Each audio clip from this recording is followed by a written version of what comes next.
جہاں rescue team کو ایک خوشخبری ملی تھی، وہیں ابھی تک انہیں یہ سوال ستائے جا رہا تھا کہ اندر بچے ہوئے ٹنل کی اور اندر پھنسے ورکرز کی کنڈیشن کیا ہے۔ ایسا بھی ہو سکتا ہے کہ ٹنل میں 2-3 جگہوں سے کولیپس ہوا ہو اور ریسکیو ورکرز نے صرف شروع کے 60 میٹر کے کولیپس کا پتہ لگایا ہو۔ اگلے دن یعنی 13 نومبر کو ایک موٹے پائپ کو ڈرل کرنے کا فیصلہ کیا گیا تاکہ ٹنل کے اندر فریش آکسیجن پہنچایا جا سکے۔ تھا تو یہ پائپ صرف 6 انچ موٹا، لیکن اس پائپ کو بھی ڈرل کرنا خطرے سے خالی نہیں تھا، کیونکہ ایسا بھی ہو سکتا ہے کہ ڈرل کی وائبریشن کی وجہ سے دوسری لینڈ سلائیڈ ہو جائے۔ خوش قسمتی سے 60 میٹر پائپ بنا نقصان کے اندر پہنچ گیا۔ دوسرے ہی لمحے اندر پھنسے ہوئے ورکرز نے آواز لگا کر اپنی خیریت کی اطلاع باہر پہنچائی۔ یہ خبر ریسکیو ورکرز اور سائٹ پر موجود ورکرز کی فیملیز کے لیے کسی خوشخبری سے کم نہیں تھی۔ 41 کے 41 ورکرز اندر صحیح سلامت موجود تھے۔ اس وقت ان کو اندر پھنسے 24 گھنٹے سے بھی زیادہ گزر چکے تھے۔ سب سے پہلے ان کو کھانے پینے کی چیزیں پائپ کے ذریعے بھیجی گئی، پر یہ خوشی کا لمحہ جلد ہی اداسی میں بدل گیا جب سب کو یہ معلوم پڑا کہ ان کو باہر نکالنے کے لیے ملبے کو ہٹانا یا اس میں بڑا سوراخ کرنا اتنا جلدی پاسبل نہیں ہے، کیونکہ ریسکیو ورکرز کی ابھی تک کی ڈرلنگ کی وجہ سے ہی جو کولیپس 60 میٹرز تک پھیلا ہوا تھا وہ اب آہستہ آہستہ بڑھتا جا رہا تھا۔ نرم ملبہ تھوڑی سی بھی حرکت سے اپنی جگہ بنا کر پھیلتا جا رہا تھا اور پھر پہاڑ کے اندر سے دوسرے پتھر دوبارہ سے گرنا شروع ہو جاتے۔ 14 نومبر 2023 کولیپس کو 2 دن گزر چکے تھے۔ ریسکیو ٹیم نے 800 mm یعنی قریب 250 فٹ چوڑے پائپ کو اندر ڈرل کرنے کا فیصلہ کیا۔ یہ اتنا بڑا پائپ تھا جس میں سے ورکرز چل کر تو نہیں لیکن کرال کر کے باہر نکل سکتے ہیں، لیکن ڈرلنگ کے دوران وہی ہوا جس کا ڈر تھا۔ 2.5 فٹ کے پائپ کی ڈرلنگ کے دوران دوبارہ سے لینڈ سلائیڈنگ شروع ہو گئی، جس نے 2 ورکرز کو زخمی بھی کر دیا۔ اب ڈرلنگ جاری رکھنا خطرے سے خالی نہیں تھا، کیونکہ یہ اندر پھنسے 41 ورکرز کی زندگی سے کھیلنے جیسا ہی تھا۔ اسی کے چلتے اب ڈرلنگ کے کام کو روک دیا گیا۔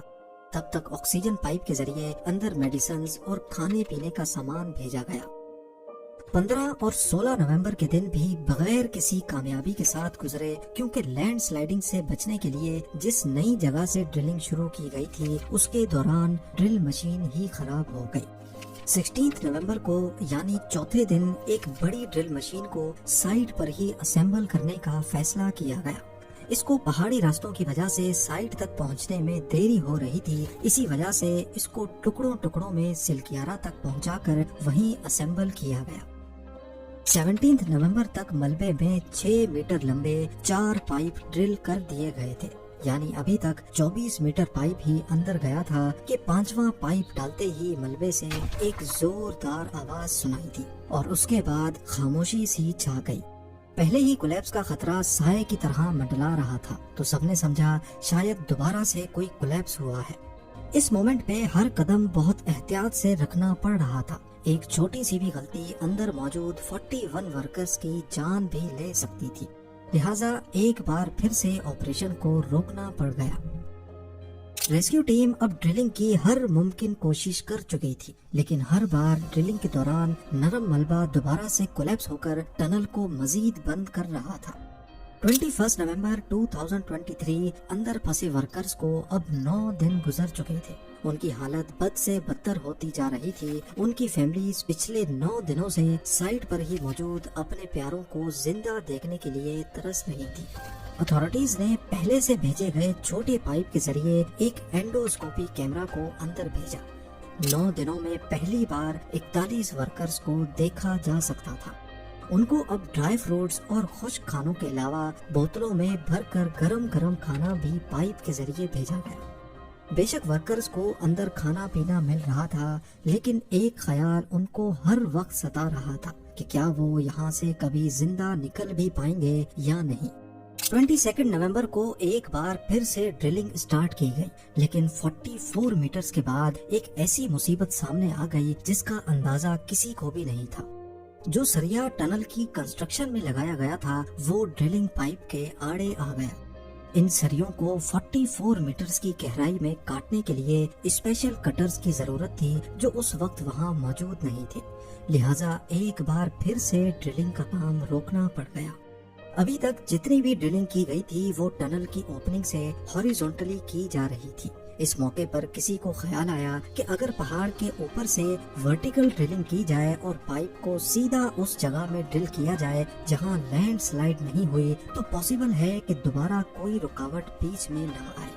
پر جہاں ہاریزونٹل ڈرلنگ میں ملبے کے بیچ صرف 60 میٹرز کی کھدائی کرنی تھی، وہیں پہاڑ کی ٹاپ سے یعنی راڑی ٹاپ یا اس کے آس پاس کی سائڈ سے یہ کھدائی کئی 100 میٹرز گہری ہوگی، تب جا کر ٹنل تک پہنچا جا سکے گا۔ ابھی یہ فیصلہ ہوا ہی تھا کہ 27 نومبر کو انٹرنیشنل ایکسپرٹس کی ایک ٹیم پہنچ گئی جن کے پاس اس قسم کے ریسکیو کا اچھا خاصا ایکسپیرینس تھا۔ انہوں نے آتے ساتھ ہی ورٹیکل ڈرلنگ سے منع کر دیا کیونکہ ورٹیکل ڈرلنگ میں 1 مہینہ بھی لگ سکتا ہے، جبکہ پہلے ہی ورکرز کو اندر پھنسے 15 دن گزر چکے تھے۔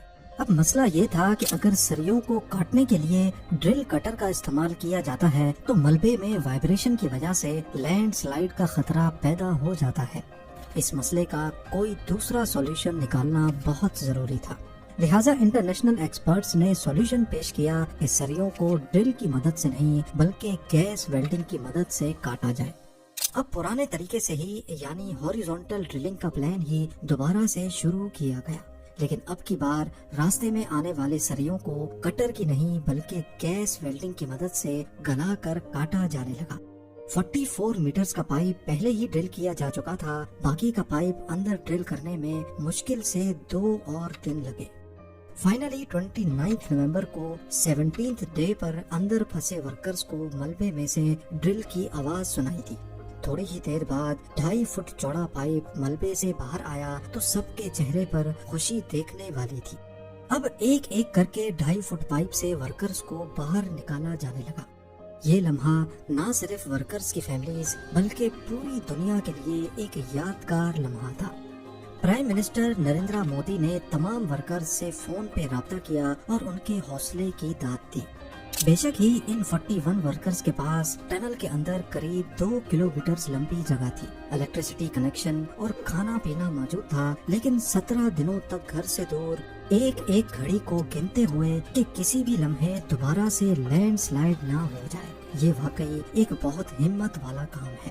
امید ہے زیم ٹی وی کی یہ ویڈیو بھی آپ لوگ بھرپور لائک اور شیئر کریں گے۔ آپ لوگوں کے پیار بھرے کامنٹس کا بے حد شکریہ۔ ملتے ہیں اگلی شاندار ویڈیو میں۔